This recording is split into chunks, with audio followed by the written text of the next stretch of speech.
Veza između prirode i čovjeka je kao veza između majke i djeteta. Majka nam je dala tijelo, čuvala je i voli dijete. Majka priroda nam nudi utočište i hranu. Kroz naše okruženje ona nam daje mnoge darove koji nas hrane i oduševljavaju. Moramo vidjeti ljepotu ovih darova i shvatiti da dolaze od majke. Osim ako ne razumijemo darove, možemo misliti da je priroda okrutna. Međutim, u njoj nema okrutnosti. Ona je izdašna i puna ljubavi prema svojoj djeci. Priroda čak pokazuje bol na djelu, želi da nas zaštiti i zadaje nam bol iz mudrosti kao znak da se trebamo pobrinuti za problem kako bismo bili zaštićeni. Kada obožavamo svoju majku i tražimo od nje blagoslov, ona nas štiti od opasnih situacija. Ako joj poželimo želje, ona nam ne ispunjava želje koje će nam stvarati probleme. Osigurava da dobijemo samo prave stvari i da ne pogriješimo i ne patimo. Priroda privlači one koji razumiju i poštuju njene zakone, pa nas uzima u naručje. Simbol zagrljaja prirode star je koliko i kreacija. Predstavljena je figurativno kao Marija sa djetetom Kristom na srcu. Kada se u čovjeku probudi duh, majka uzima novorođenog Sina Božijeg u svoje naručje i u svoje srce. Sin još nije rođen u svjetovnom ljudskom biću, jer je aktivna samo materijalna svijest. Sva kreacija je mreža ili veo majke svijeta. Okružuje vas kao aura duge sa bojama 7 nivoa. Ona je duhovna majka svakog oblika i nosilac oca. To je blistav izraz apsolutnog. To je pozadina iz koje sve prozilazi. U odnosu na apsolutnog Boga, primordijalna supstanca se naziva ženskom, budući da je na svim nivoima osnova muško, a projekcija koja iz ovoga izlazi je ženska. U istočnjačkim spisima originalna supstanca se zove Šakti, majka moći. Cjelokupna kreacija je igra Šive i Šakti, ili oca i majke. Šakti je dvojna, ona je materija kao i vatra koja oživljava materiju. U teozofiji materija i vatra se posmatraju odvojeno, ali vatreni dio se drži za Sina. Koje god ime da koristite, majčina energija je ta koja svojim magnetskim uticajem drži različite stvari zajedno.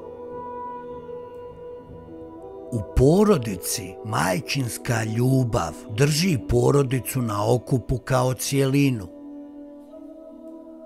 Ona je okosnica porodice i čini odličan most između oca i sina. Kao duša mi smo sin. Ako smo u svjesnosti duše, možemo se pravilno nositi sa majkom i ocem.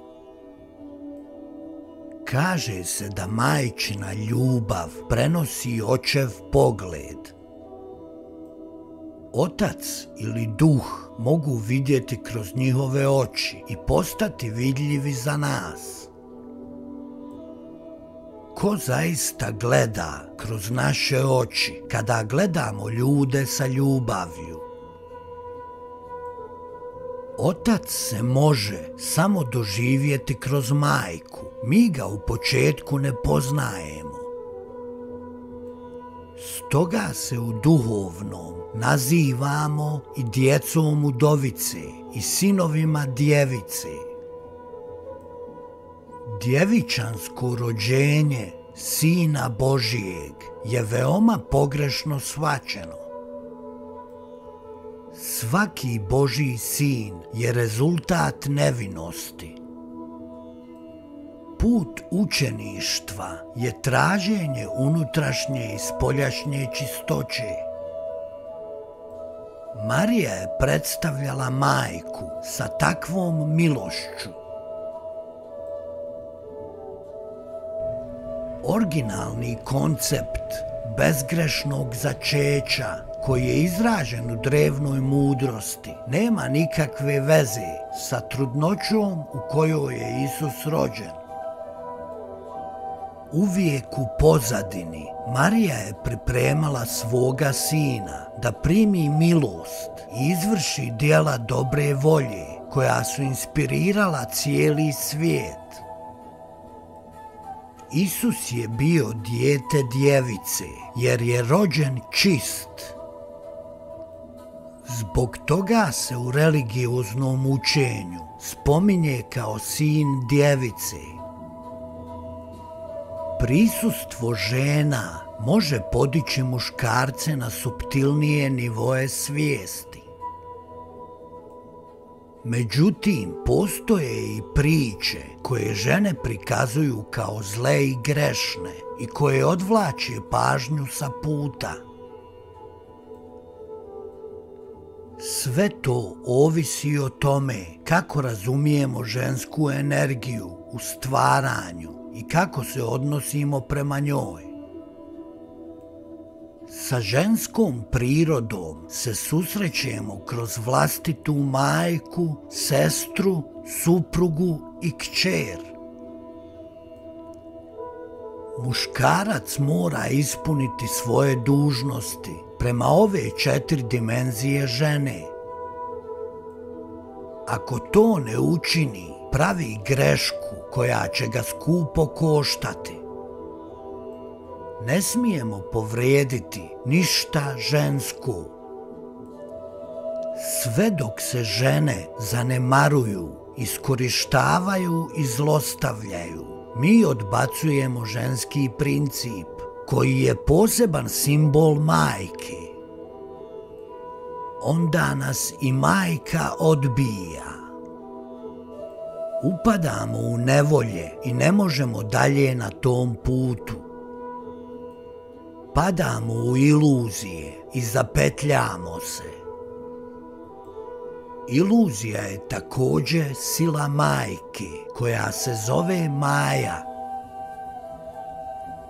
Novac i društveni statusi, veze i strasti mogu nas povući i uroniti u neprobojnu tamu. Čak i majstori mogu upasti u iluzije. Veoma je teško savladati veo majke, to jeste materije. Zato je zovu i Durga, neprobojna majka.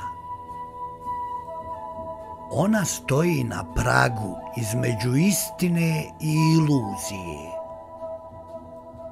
Ako zadobijemo majčinu naklonost, ona će nam pomoći da izađemo iz velova. Dakle, lakše je ići putem obožavanja istine, kao majka.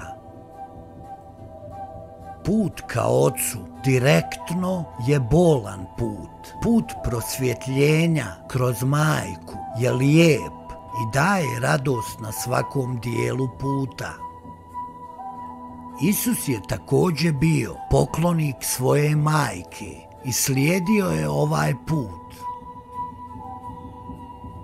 A do tada vi se nalazite na kanalu Kvantni um, kanal koji se bavi istraživanjem drevne i alternativne mudrosti.